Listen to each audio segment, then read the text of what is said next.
Chapter 79, Another Murmuring. Klein instantly felt his hair stand on end as the icy hand tightened around his wrist.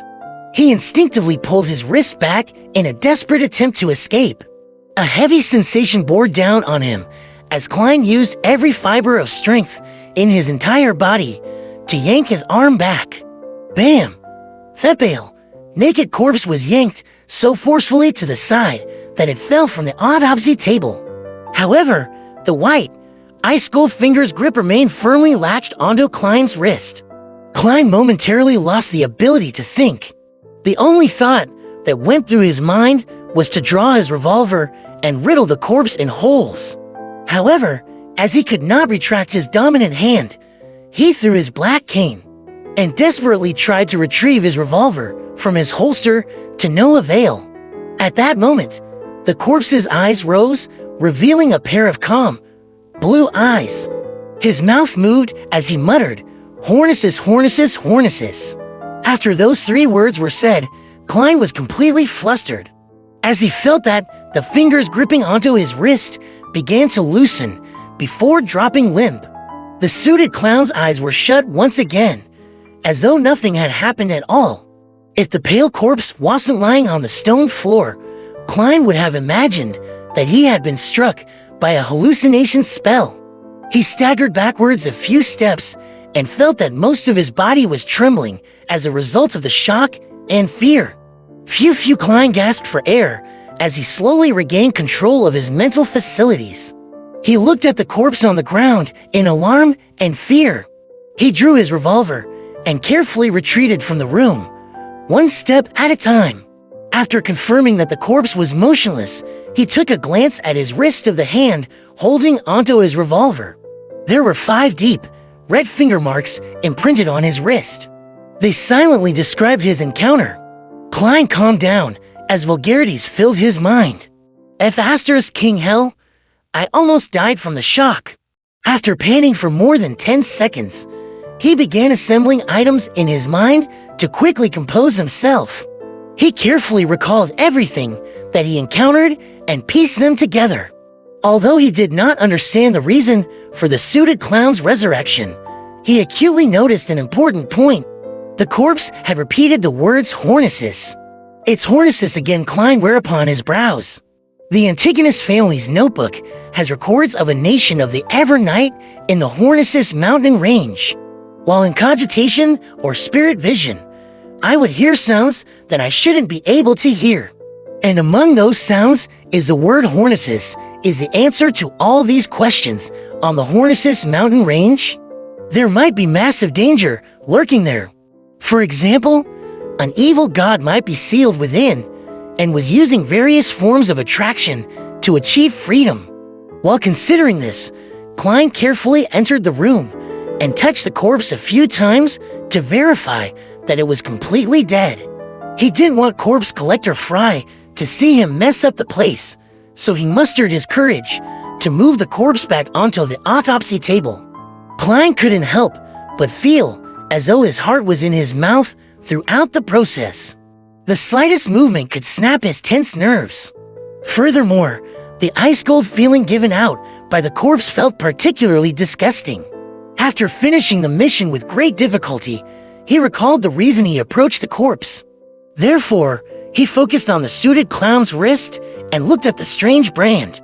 It was unknown when the brand had slipped off, shrinking into a spherical blob of blood, which had tint of blue. The spherical blob of blood was the size of a thumb. It floated in midair silently in defiance of the laws of physics. "What is this?" Klein muttered, but he didn't dare to touch it rashly.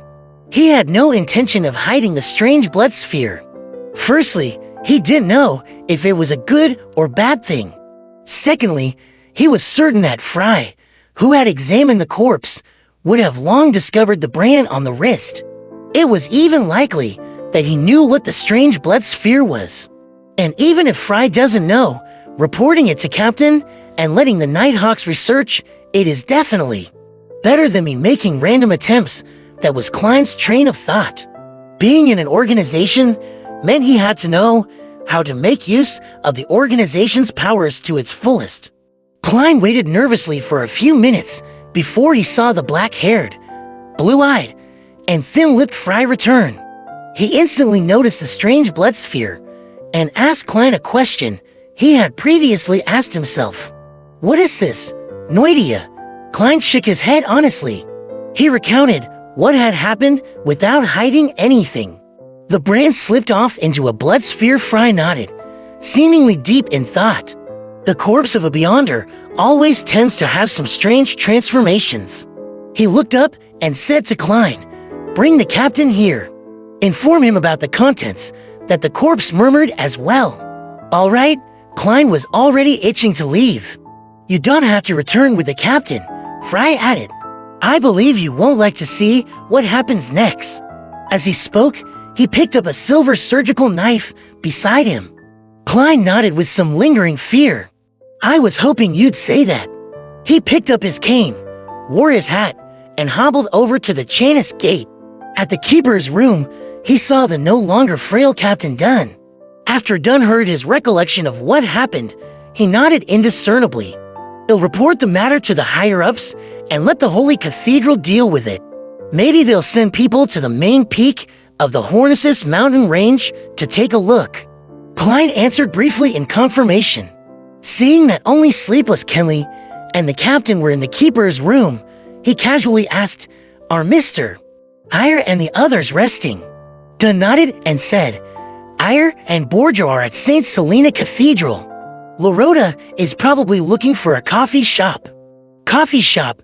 Madame Lorota hasn't recovered from her injuries, right?" Klein asked in surprise. Dunn massaged his nose bridge and said with a laugh, "Lorota has 3 hobbies: coffee, dessert, and maid's servants.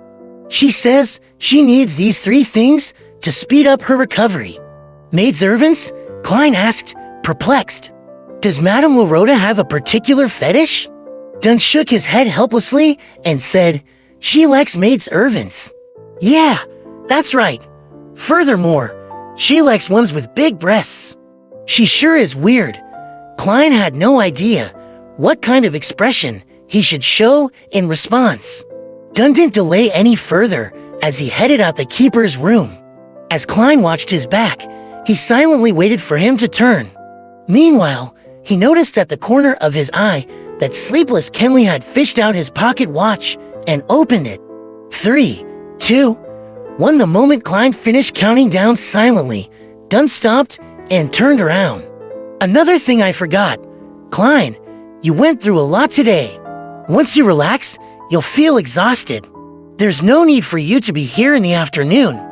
Go back and get some rest. Tomorrow, you'll submit the application listing the detailed losses. All right? Don't worry too much about your killing of a Beyonder. Killing him was equivalent to saving more lives.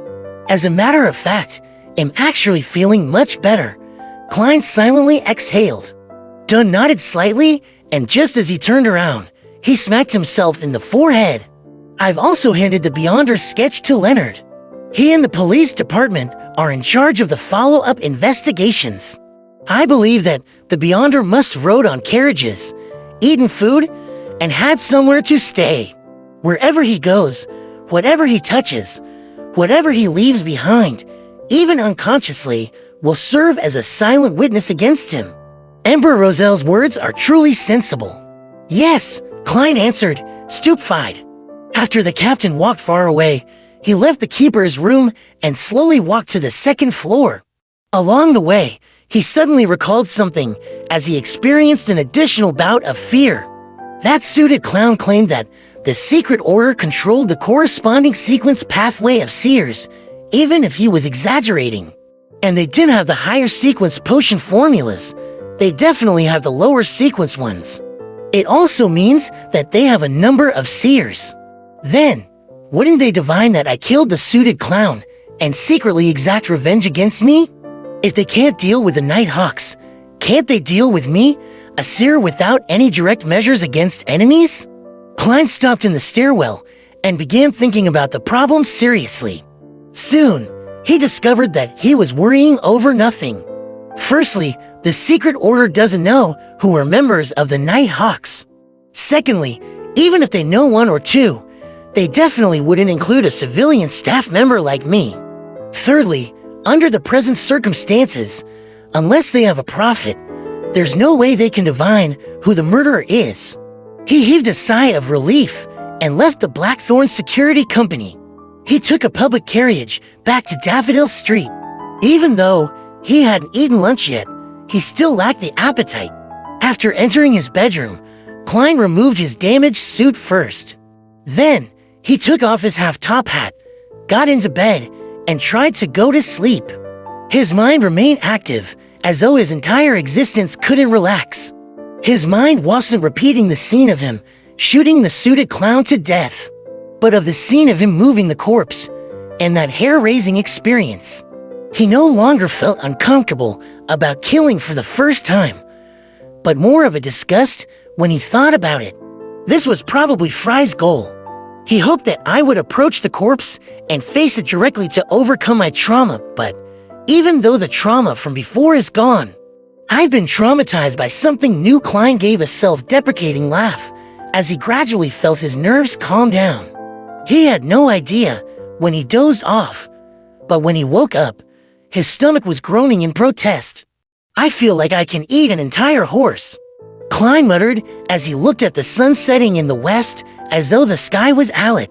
Changing into old but comfortable casual clothes, he briskly walked to the first floor. Before he could consider what to make for dinner, he heard the door open.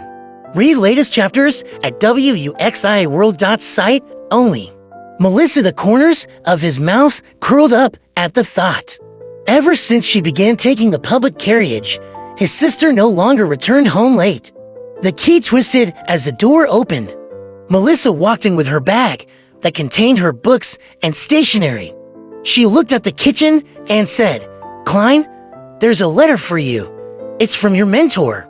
"A letter from mentor, right?" I wrote to him asking about the relevant historical situation of the Hornets' main peak. Klein was taken aback at first before he recalled the matter.